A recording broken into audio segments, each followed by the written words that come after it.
Team India head coach Gautam Gambhir భవిష్యత్తుపై గత కొంతకాలంగా చర్చ జరుగుతోంది. ఇంగ్లాండ్, ఐర్లాండ్ పర్యటనల్లో భారత జట్టు నిరాశాజనక ప్రదర్శన చేయడంతో గంభీర్ కోచింగ్పై విమర్శలు వెల్లువెత్తాయి. అంతకుముందు స్వదేశంలో న్యూజిలాండ్, దక్షిణాఫ్రికా చేతుల్లో ఎదురైన టెస్టు సిరీస్ పరాజయాల తర్వాత కూడా గంభీర్ను పదవి నుంచి తొలగించాలనే డిమాండ్లు సోషల్ మీడియాలో వినిపించాయి. అయినప్పటికీ ప్రస్తుతానికి గంభీర్కు బీసీసీఐ నుంచి ఎలాంటి ముప్పు లేదని తెలుస్తోంది. తాజా సమాచారం ప్రకారం గౌతమ్ గంభీర్ను హెడ్ కోచ్ పదవి నుంచి బీసీసీఐ తొలగించకపోవడానికి రెండు ప్రధాన కారణాలున్నాయి. టెస్టు క్రికెట్లో భారత్ ప్రస్తుతం మార్పు దశలో ఉండటం, అలాగే కీలక ఆటగాళ్ల గాయాలు జట్టు ప్రదర్శనపై ప్రభావం చూపడంను బోర్డు పరిగణలోకి తీసుకున్నట్లు తెలుస్తోంది. ఇటీవలి కాలంలో భారత్ టెస్టు జట్టులో మార్పులు చోటు చేసుకున్నాయి. కోహ్లీ, రోహిత్ శర్మ, రవిచంద్రన్ అశ్విన్ వంటి సీనియర్ ఆటగాళ్లు టెస్టు క్రికెట్కు వీడ్కోలు పలికారు. దీంతో కొత్త కెప్టెన్ శుభ్మన్ గిల్ నేతృత్వంలో యువ ఆటగాళ్లతో కొత్త టెస్టు జట్టును నిర్మించే ప్రక్రియ కొనసాగుతోంది. ఈ పరిస్థితిని బీసీసీఐ కూడా అర్థం చేసుకుంటున్నట్లు సమాచారం. సీనియర్ల స్థానంలో కొత్త ఆటగాళ్లు రావడంతో జట్టుకు స్థిరత్వం రావడానికి కొంత సమయం పడుతుందని బోర్డు భావిస్తున్నట్లు తెలుస్తోంది. అందువల్ల టెస్టు ఫలితాలు ఆశించిన స్థాయిలో లేకపోయినప్పటికీ గంభీర్పై వెంటనే చర్యలు తీసుకోకూడదనే అభిప్రాయం బీసీసీఐలో ఉన్నట్లు సమాచారం.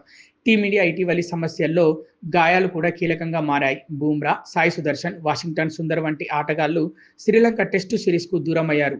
గతంలోనూ పలువురు ఆటగాళ్లు ఫిట్నెస్ సమస్యల కారణంగా కీలక సిరీస్లకు దూరమయ్యారు. ఈ గాయాలు కూడా జట్టు ఫలితాలపై ప్రభావం చూపుతున్నాయని బీసీసీఐ భావిస్తుంది. ముఖ్యంగా స్వదేశంలో దక్షిణాఫ్రికాతో జరిగిన సిరీస్లో శుభ్మన్ గిల్ గాయపడకపోయి ఉంటే ఫలితాలు భిన్నంగా ఉండేవని బోర్డులో కొంతమంది భావించారట. అన్ని వైఫల్యాలకు గంభీర్ను మాత్రమే బాధ్యుడిగా చేయడం సరైంది కాదని బీసీసీఐ భావిస్తున్నట్లు సమాచారం. గౌతమ్ గంభీర్ను తొలగిస్తే వివిఎస్ లక్ష్మణ్ను తాత్కాలిక టెస్ట్ హెడ్ కోచ్గా నియమిస్తారనే ఊహాగానాలు కూడా వచ్చాయి. అయితే ప్రస్తుతం లక్ష్మణ్ బెంగళూరులోని బీసీసీఐ సెంటర్ ఆఫ్ ఎక్సలెన్స్లో హెడ్ ఆఫ్ క్రికెటర్గా తన బాధ్యతల్లో సంతృప్తిగా ఉన్నట్లు సమాచారం. అదే సమయంలో WTC 2025-2027 సైకిల్లో శ్రీలంక సిరీస్ తర్వాత భారత్కు మరో 2 సిరీస్లు మాత్రమే మిగిలి ఉంటాయి. ఇలాంటి సమయంలో తాత్కాలిక హెడ్ కోచ్ను నియమించడం పెద్దగా ప్రయోజనం ఇవ్వదని బీసీసీఐ భావిస్తున్నట్లు తెలుస్తోంది. దీంతో గంభీర్ను కొనసాగించడానికే మొగ్గు చూపుతున్నట్లు సమాచారం.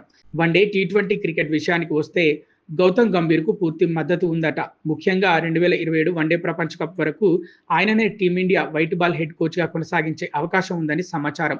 ప్రస్తుత పరిస్థితుల్లో గంభీర్ హెడ్ కోచ్ పదవికి పెద్దగా ముప్పేమీ లేదని చెప్పవచ్చు.